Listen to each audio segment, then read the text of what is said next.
నిష్ఠ గారు, జనరల్‌గా మహిళల్లో కొంచెం ఒక వయసు 45, 50 కొంచెం ఏజ్ పెరిగిన తర్వాత 60లో కూడా ఏదన్నా ప్రాబ్లమ్ వస్తే గర్భసంచి రిమూవ్ చేసేస్తారు. ఆ వయసులో ఎప్పుడన్నా మాట్లాడినప్పుడు నేను ఈ మధ్య ఆపరేషన్ చేయించుకున్నాను అంటే, దేనికి చేయించుకున్నారు అంటే గర్భసంచి తీసేశారు అని చెప్తా ఉంటారు. పాపం వాళ్ళు ఆ వయసులో ఆపరేషన్ని తట్టుకోవటం కూడా చాలా కష్టమే. ఆపరేషనే చేయాలా ఏదన్నా గర్భసంచిలో ప్రాబ్లం వస్తే, లేకపోతే నా సొల్యూషన్ ఉంటుందా? అంటే ఇప్పుడు అలోపతి వరకు వచ్చేసరికి అదే సొల్యూషన్ వాళ్ళకి, కానీ ఆయుర్వేదిక్లో డెఫినెట్గా దీనికి సొల్యూషన్ ఉంది. ఓకే. ఇప్పుడు నేను మీకు చెప్పాను కదా, యోని పిచ్చు, యోని ప్రక్షాళన, ఉత్తరవస్తి మైల్డ్, మోడరేట్, సివియర్ కేసెస్లో మనం చేయొచ్చు, డెఫినెట్గా చేయొచ్చు. కాకపోతే ఏంటంటే ఈ కేసెస్ ఫస్ట్ మన దగ్గరికే రావాలి, ఆయుర్వేదిక్ డాక్టర్ దగ్గరికి రావాలన్నమాట. సో జనరల్గా ఆపరేషన్ అనేది కొన్ని కేసెస్లో చేస్తారు. ఏంటంటే పిఐడి ఫస్ట్. పిఐడి అంటే ఏంటంటే గర్భసంచి పుండు అయిపోతుంది. పుండు అవ్వటానికి కాజెస్ చాలా ఉన్నాయి. వన్ ఆఫ్ ది కాజ్ ఏంటంటే భార్యాభర్త కలిసేటప్పుడు నీట్గా వాష్ చేసుకొని కలవటం, హస్బెండ్ మెయిన్. సో అట్లా వాష్ చేసుకోకుండా కలవటం వల్ల లోపలున్న స్వెట్ అదంతా అమ్మాయిలోకి వెళ్ళిపోవటం వల్ల ఆ లోపలంతా ఒక పుండులా ఫామ్ అవుతుంది అనమాట పిఐడి. అది రోజు రోజుకి పెరిగిపోతుంది. వాళ్ళకి ఏంటంటే డిస్ప్రోనియా అంటారు, అంటే కలిసేటప్పుడు మంట, నొప్పి కూడా వస్తూ ఉంటుంది, పొత్తు కడుపులో నొప్పి అంటారు. సో ఆ సిచ్యువేషన్, నెక్స్ట్ వైట్ డిశ్చార్జ్ కూడా కంటిన్యూస్గా వస్తూ ఉంటుంది. ఆ సిచ్యువేషన్లో ఎప్పుడైతే వీళ్ళు డాక్టర్ దగ్గరికి వెళ్తారో లోపల చూస్తారు, స్టార్టింగ్ యాంటీబయాటిక్స్ అన్నీ ఇస్తారు. మరీ ఎక్కువ అయిపోతే అప్పుడు వాళ్ళకి ఆపరేషన్ సజెస్ట్ చేస్తారు. అయితే ఆయుర్వేదిక్లో ఏంటంటే ఈ సిచ్యువేషన్ని కూడా మనం ట్యాకిల్ చేయొచ్చు. చెప్పాను కదా మీకు, మైల్డ్, మోడరేట్, సివియర్ అని. సివియర్ కేసెస్ కూడా ఈ ఆయిల్స్ లోపల పెట్టి మనం చేయొచ్చు, డెఫినెట్గా చేయొచ్చు వాళ్ళు. సో ఫస్ట్ ఏంటంటే అక్కడికి వెళ్ళకుండా ఏదైనా qualified Ayurveda doctor, lady doctor దగ్గరికి వెళ్తే డెఫినెట్గా వీళ్ళకి హెల్ప్ అవుతుంది. అలానే చాలా ఏరియాస్లో మనకి గవర్నమెంట్ హాస్పిటల్స్ కూడా ఉన్నాయి. గవర్నమెంట్ హాస్పిటల్స్, ఆయుర్వేద హాస్పిటల్స్ చాలా ప్లేసెస్లో ఉన్నాయి. సో అట్లీస్ట్ అక్కడికి వెళ్ళినా కానీ వీళ్ళకి డెఫినెట్గా ఆపరేషన్ లేకుండా సొల్యూషన్ దొరుకుతుంది. ఇంకొకటి యూట్రైన్ ఫైబ్రాయిడ్స్, గడ్డలు అయిపోతాయి లోపల. సో వాళ్ళకి స్టార్టింగే ఉంటుంది గడ్డలు అయిపోతున్నాయని, యూట్రైన్ ఫైబ్రాయిడ్స్ ఉన్నాయని. కానీ ఏంటంటే నాకు ఫైబ్రాయిడ్ వచ్చిందంట అనే ఆగిపోతారు. ఇది నొప్పి వస్తే మీకు ప్రాబ్లం అవుతుంది, పెద్దదైతే మీకు ప్రాబ్లం అవుతుంది, అప్పుడు మనం ఆపరేషన్ చేసుకోవచ్చు, పర్లేదు ఇప్పుడు ఏం కాదు అని అంటే చిన్నవేనంట అని చెప్పి వాళ్ళు వదిలేస్తారు దాన్ని. అవును, అది పెద్దదైన తర్వాత అది పెద్దదైపోయిందని వెళ్తారు, చక్కగా ఆపరేషన్ చేయించుకుని వచ్చేస్తారు. అవునవును. ఓకే. సో అలా చిన్నగా ఉండేటప్పుడే మనం దాన్ని ట్యాకిల్ చేసుకోవచ్చు. ఇప్పుడు నేను మీకు ఆల్రెడీ చెప్పాను, ఎండోమెట్రియం అనేది జెల్లీలా ఉండాలి. ఎండోమెట్రియం జెల్లీలా ఉండకుండా, అంటే వీళ్ళకి తెలుస్తుంది రెగ్యులర్గా పీరియడ్స్ వస్తాయి కదా, జనరల్గా టైంకి ఇన్ టైం రాకుండా స్టార్టింగ్ బ్లాక్ కలర్లోని డ్రైగా రావటం, తర్వాత క్లాట్స్ రావటం, తర్వాత పల్చగా రావటం, ఇట్లా జరుగుతూ ఉంటుంది. సో వాళ్ళకి లోపల ఎండోమెట్రియం థిక్ అయిపోతుంది అని అర్థం. సో ఆ థిక్నెస్కి ఇప్పుడు నేను ఆల్రెడీ చెప్పాను, ఎక్కువ సాల్ట్ వాళ్ళు వాడేటట్లయితే, ఎక్కువ సాల్ట్ అంటే నేను ఎక్కువ సాల్ట్ వాడనండి అని చెప్తారు, బట్ 2 గ్రాముల కన్నా ఎక్కువ వాడే వాళ్ళు అయితే 2 గ్రాముల కన్నా ఎక్కువైతే ఇది ఎక్కువ కింద లెక్క. సో వాళ్ళు చెక్ చేసుకోవాలి, ఏమైంది, ఒక 4 రోజులు సాల్ట్ మానేస్తారు, అంతే కదా. సో ఒకసారి ఒక 4 రోజులు సాల్ట్ ఆపేసి ఏదైనా ఎక్సర్సైజ్, అంటే వాకింగ్ అయినా చేయొచ్చు, ఇట్లాంటివి చేస్తూ లెమన్ వాటర్ లాంటివి తీసుకోవచ్చు వాళ్ళు. లెమన్ వాటర్, ఇట్లా ఈ లెమన్ వాటర్ ఏంటంటే ఫ్లోరా, ఏ ఫ్లోరా అయినా సరే, డైజెస్టివ్ ఫ్లోరా అవ్వచ్చు, ఆ ఫ్లోరాలోని ఈ డ్రైనెస్ తగ్గించి అది ఏం చేస్తుందంటే కొంచెం మనకి నరిష్మెంట్, అంటే జెల్లీగా తయారయ్యేటట్లు చేస్తుంది అనమాట. ఇట్లాంటివి తీసుకోవచ్చు. లేకపోతే మనకి సాల్ట్ ఆపేసి oily food in the sense, పొద్దున్నే లేచిన వెంటనే కొంచెం వేడి నీటిలో నార్మల్ నువ్వుల నూనె కానీ, కొబ్బరి నూనె కానీ, నెయ్యి కానీ తీసుకోవచ్చు. సాల్ట్ ఆపి చేయాలి. ఓకే. సాల్ట్ ఆపి తింటూ చేయకూడదు. ఎందుకంటే సాల్ట్, నెక్స్ట్ ఆయిల్స్ దగ్గరగా కొంచెం ఈక్వల్ క్వాంటిటీలో తీసుకుంటే అవి స్టోన్స్ ఫామ్ అయిపోతాయి. గాల్ బ్లాడర్ స్టోన్స్ అని, కిడ్నీలో స్టోన్స్ అని, ఇట్లా స్టోన్స్ ఫామ్ అయిపోతాయి. సో ఎక్కువ అంటే కొంతమంది ఆయిల్ బాగానే వేస్తారు, సాల్ట్ కూడా ఎక్కువ వేస్తారు.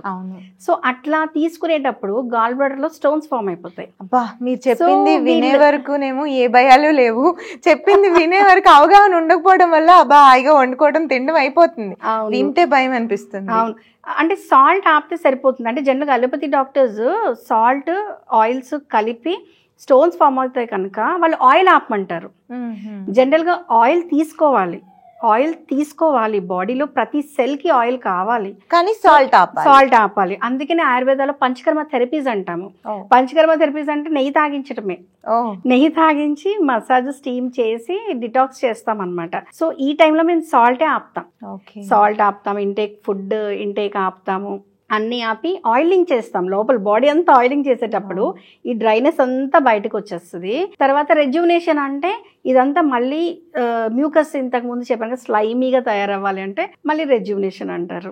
సో ఈ ప్రొసీజర్స్ నే పంచకర్మ అంటారు, పంచకర్మ ప్రొసీజర్స్ అంటారు కదా. సో ఈ ప్రొసీజర్స్ నే అంటారు. మీరు క్లీన్ చేయడానికి కూడా ఆయిల్స్ నే వాడతామని చెప్పి. క్లీన్ చేయడానికి కూడా ఆయిల్స్ ఆయిల్స్ ఇంత మంచివి, కానీ దేంతో తీసుకోవాలి దేంతో తీసుకోకూడదు అనేది నాలెడ్జ్ ఉండాలి. ఓకే. ఈ మధ్య మార్నింగ్ పూట వేడి నీళ్ళల్లో నెయ్యి వేసుకొని తాగితే ఫేస్ గ్లో వస్తుందని కూడా చాలా మంది చెప్తున్నారు. అవును, అంటే ఇప్పుడు వీరమాచినేని గారు చెప్పిన దగ్గర నుంచి అందరూ అది ఫాలో అవుతున్నారు. వీరమాచినేని గారి దగ్గర మొదలైంది కాదు, ఆయుర్వేదిక్ లోని ఫస్ట్ నుంచి కూడా ఆయిల్సే తీసుకోవాలి. పంచకర్మ ప్రొసీజర్ అంటేనే ఆయిలింగ్, బాడీని మొత్తం ఆయిలింగ్ చేయటం. ఆయిలింగ్ చేయటం అంటే ఈ డ్రైనెస్ ఇదంతా పోయి మళ్ళీ బాడీ నార్మల్ అవుతుంది, మాయిశ్చరైజ్డ్ గా అవుతుంది అన్నమాట. పంచకర్మ ప్రొసీజర్స్ అంటేనే అది. ఓకే, ఏదో బాడీ పైన అయితే మాయిశ్చరైజ్ చేసుకుంటాము, లోపల కూడా అవసరం అన్నమాట. పంచకర్మలో మసాజ్ చేస్తారు. అంటే ఆయుర్వేదిక్ అనేసరికి మీరు మసాజులు చేస్తారా అని అడుగుతూ ఉంటారు. జనరల్ గా ఏంటంటే అది ఇంటర్నల్ ఎక్స్టర్నల్ రెండు ఆయిలింగ్ చేస్తాము. పంచకర్మ థెరపీస్ అని అంటే ఇంటర్నల్ ఎక్స్టర్నల్ థెరపీస్ అనమాట. అయితే ఇప్పుడు ఏంటంటే ఆయిల్స్ తాగటం పొద్దున్నే తాగుతూ ఉంటారు కదా, ఈ డైట్ పాటించే వాళ్ళు సాల్ట్ ఆపాలి కంపల్సరీ. మొత్తానికి ఆపేయాలా? 2 grams తినొచ్చా? 2 grams అంటే ఇంతే కదా, పైన అట్లా చల్లుకొని తీసుకోవచ్చు. రోజంతా ఫుడ్ తీసుకునేటప్పుడు చల్లుకొని తినేసరికి సరిపోతుంది, అంతేగాని మనం కూరలో ఇంత వేసుకోవడానికి అవ్వదు. ఇది నాకు తెలియక ఇదేంటి వాటర్ లో నెయ్యి వేసుకొని తాగితే గ్లో వస్తుంది అన్నారని అది కూడా తాగుతున్నాను, సాల్ట్ కూడా తింటున్నాను. ఇప్పుడు తెలిసింది. చాలా మందికి తెలియదు, చాలా మంది నాలాంటి వాళ్ళు చాలా మంది వింటారు ఇప్పుడు ఉంటారు. రైట్. ఇప్పుడు మరి ఆయుర్వేదంలో వెయిట్ లాస్ కి ఏమైనా ట్రీట్మెంట్స్ ఉంటాయి ఇలా ఆయిల్ తో చేసేవి? ఇప్పుడు నేను చెప్పిన పంచకర్మ ప్రొసీజర్స్ చేస్తే వెయిట్ లాస్ అవుతారు. నెక్స్ట్ వెయిట్ లాస్ వరకు వచ్చేసరికి చూడండి, మన బాడీలో టిష్యూస్ ఉంటాయి, blood tissue, muscle tissue, bone tissue అంతా. సో స్టార్టింగ్ మీరు అంతా తిని మజిల్ పెంచేశారు అనుకోండి, ఆ మజిల్ ఎట్లా పోతుంది? పోదు, అంతే కదా. అసలు పోదా? మజిల్ ఎట్లా పోతుంది? పోదు కదా, కొవ్వు పోతుంది. మనకి ఏదైతే కొవ్వు ఫామ్ అవుతుందో అది పోతుంది. ఆ panchakarma therapies once in 2 years అట్లా చేసుకుంటే కొవ్వు పోతుంది, కానీ మజిల్ పోదు కదా. సో ఏంటంటే మనకి ఇంకా ఓవర్గా మనము డైట్ చేసేటప్పుడు మెయిన్ షుగర్స్ ఆపేస్తారు, రైస్ ఆపేస్తారు, గ్లూకోజ్ వల్లే లావ్ అవుతారు అని చెప్పి. కానీ గ్లూకోజ్ వల్లే కాదు, వాళ్ళు కూర్చొని ఉండటం వల్ల లావ్ అవుతారు. అండ్ పోర్షన్ ఈటింగ్, ఇప్పుడు ఇంత అన్నము ఇంత కూర తింటే డెఫినెట్గా ఎవరైనా లావ్ అవుతారు. సో పోర్షన్ తక్కువ తీసుకోండి, రైస్ తీసుకోండి, తక్కువ తీసుకోండి, చక్కగా నెయ్యి వేసుకొని తినండి, చక్కగా తక్కువ తీసుకోండి. పోర్షన్ ఈటింగ్ ఉంటే ఎప్పుడు లావ్ అవ్వరు డెఫినెట్గా.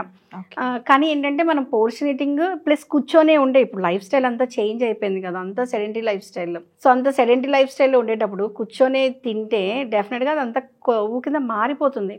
సో ఎప్పుడైతే వెయిట్ లాస్ గురించి మాట్లాడుకుంటున్నామో డెఫినెట్గా ఆయుర్వేదంలో వెయిట్ లాస్ ఉంటుంది. కానీ ఆయుర్వేదాలో ఉండే వెయిట్ లాస్ ఎంత అయితే ఉంటుందో అది ఏంటంటే ఒక 15 days ట్రీట్మెంట్ చేసుకుంటే మ్యాక్స్ 5 kgs తగ్గుతారు. 5 kgs తగ్గుతారు.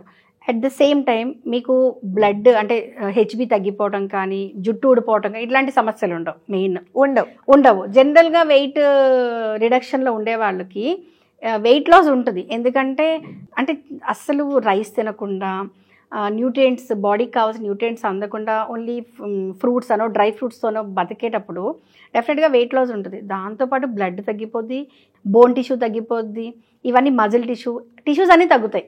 సో మజిల్ టిష్యూ తగ్గిందంటే అది ఒక్కటే తగ్గదు కదా, దాని ముందుది దాని తర్వాతది కూడా తగ్గుతుంది. బ్లడ్ తగ్గుతుంది, ఎడిపోస్ టిష్యూ అంటే ఇప్పుడు నేను చెప్పాను కదా మ్యూకస్, అది తగ్గిపోతుంది, బోన్ టిష్యూ తగ్గుతుంది, అన్నీ తగ్గుతాయి. ఓకే. సో ఈ ట్రీట్మెంట్ అంతా మీ దగ్గరకు వచ్చే చేయించుకోవాలా, మీ ఇంటి దగ్గర ఉండి కూడా చేసుకోవచ్చా? పంచకర్మ థెరపీస్ అనేది కంపల్సరీ ఆయుర్వేదిక్ డాక్టర్ దగ్గరికి వెళ్లాల్సిందే, ఒక క్వాలిఫైడ్ ఆయుర్వేద డాక్టర్.